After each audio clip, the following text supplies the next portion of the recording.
Hoje a gente está gravando o Devô número 6, no último minuto. Hoje eu tô com uma tosse de cachorro, sabe? Garganta agarrando, a voz não tá das melhores. Vou aproveitar até contar uma história hoje de cães e gatos, que aconteceu lá na minha infância, e eu tive a oportunidade de contar ela alguns dias atrás em um grupo de amigos, e vou contar ela aqui para vocês. Mas antes eu queria ler o texto que está lá em Lucas 23, dos versículos 33 ao 47, que diz assim: Quando chegaram ao lugar chamado Caveira, ali o crucificaram com os criminosos, um à sua direita e o outro à sua esquerda. Jesus disse: Pai, perdoa-lhes, pois não sabem o que estão fazendo. Então eles dividiram as roupas dele, tirando sortes. O povo ficou observando e as autoridades o ridicularizavam. Salvou os outros, diziam. Salve-se a si mesmo, se é o Cristo de Deus, o escolhido.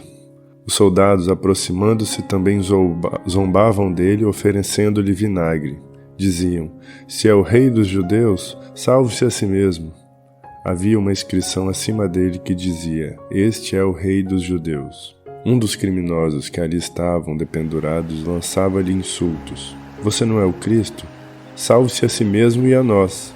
Mas o outro criminoso repreendeu, dizendo: Você não teme a Deus nem estando sob a mesma sentença? Nós estamos sendo punidos com justiça, porque estamos recebendo o que nossos atos merecem. Mas este homem não cometeu nenhum mal. Então ele disse: Jesus, lembra-te de mim quando entrares no teu reino. Jesus lhe respondeu: Eu lhe garanto, hoje você estará comigo no paraíso. Já era quase meio-dia e as trevas cobriram toda a terra até as 3 horas da tarde. O sol deixara de brilhar e o véu do santuário rasgou-se ao meio. Jesus bradou em alta voz: Pai, nas tuas mãos entrego o meu espírito. Tendo dito isso, expirou. O centurião, vendo o que havia acontecido, louvou a Deus dizendo: Certamente este homem era justo. Primeira coisa que salta aos olhos nesse texto é a resposta de Jesus para tudo aquilo que estava acontecendo com ele. Depois de ter sido traído, de ter sido preso, de ter sido condenado injustamente, mesmo depois de ter sido torturado, ridicularizado, de ter sido abandonado pelos seus, nos últimos instantes, quando ele está ali na cruz, ele diz: Pai, perdoa-lhes, pois eles não sabem o que fazem. Como pode? Até aqueles que estavam do lado dele, sendo crucificados, estavam ali zombando dele do mesmo jeito. Os soldados zombavam dele. O povo que estava ali assistindo zombava dele. E ele olhava para aquele povo e falava: Pai, eles não sabem o que fazem. Ou na versão que a gente leu, né? Pai, perdoa-lhes, pois não sabem o que estão fazendo.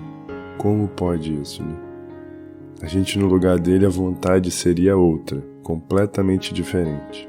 Aqui a gente vê como é impressionante o foco que Jesus tem no cumprimento do objetivo dele, da missão que ele tinha ao vir aqui para a Terra, que era morrer no nosso lugar para a remissão dos nossos pecados.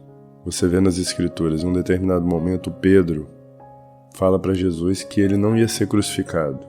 Jesus na hora repreende Pedro e fala: Você é pedra de tropeço. Quando Satanás vai tentar Jesus no deserto, ele também não perde o fogo.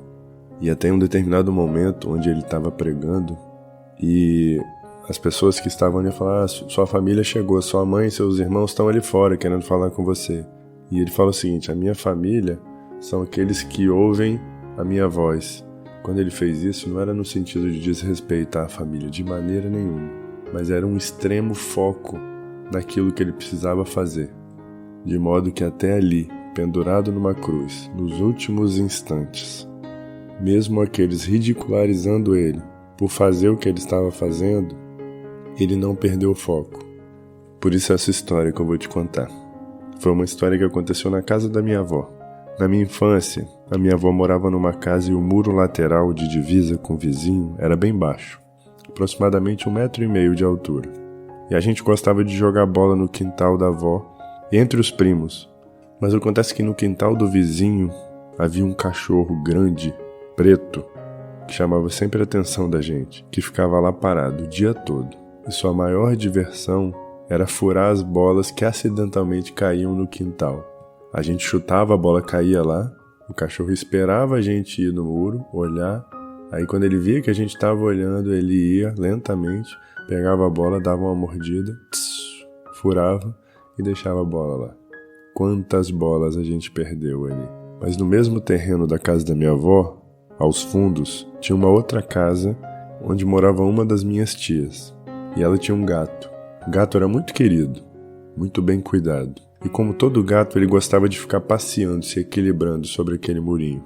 Eis que um belo dia, imagine a cena, a gente olhando do quintal da minha avó, o gato andando sobre o muro. De repente, só se viu uma pata grande preta do outro lado do muro passando e levando o gato. O cachorro do vizinho tinha pegado o gato e estava com ele entre os dentes, sacudindo para lá e para cá. Vendo isso, o vizinho correu lá para tentar salvar o gato, arrancando ele da boca do cachorro. Só que quando ele fez isso, o gato estava muito assustado. Aí ele enfiou as unhas no vizinho tentando se proteger, arranhou o vizinho todo. O vizinho nervoso gritou, gato maldito, e pegou o gato e jogou de volta. Aí o cachorro pegou o gato novamente, aí não teve mais como salvá-lo. Entende o que aconteceu, o vizinho veio para salvar o gato. O gato estava prestes a morrer, só que o gato não entendeu que o vizinho estava lá tentando salvar ele. E acabou arranhando, machucando o vizinho. Foi por isso que ali na cruz, Jesus disse para Deus, Pai, perdoa-lhes, porque eles não sabem o que estão fazendo. E Jesus estava ali tentando salvar a gente. E o que a gente fez? Em vez de aceitar essa salvação, a gente machucou ele mais, a gente crucificou ele. Só que diferente do vizinho da história, que ao ser agredido abandonou o gato, Jesus, mesmo sendo agredido, não nos abandonou. Ele cumpriu a sua missão e morreu por nós.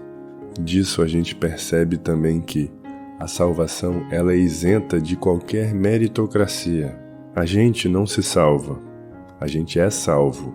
A gente não faz nada para merecer o ticket que dá acesso ao paraíso. A gente estava andando em direção à morte e a gente aceita ser salvo. Nesse texto, o ladrão, que até os seus últimos minutos fez tudo para merecer, como ele mesmo disse, aquela crucificação, ele pediu para Deus para ser salvo e ele foi salvo. Jesus disse, hoje mesmo estará comigo no paraíso. Esse ladrão não teve nem tempo de fazer algo bom que justificasse a sua entrada para o céu. A salvação ela é um resgate. O homem optou por viver longe de Deus. E a salvação ela é Cristo vindo resgatar aqueles que aceitam ser resgatados.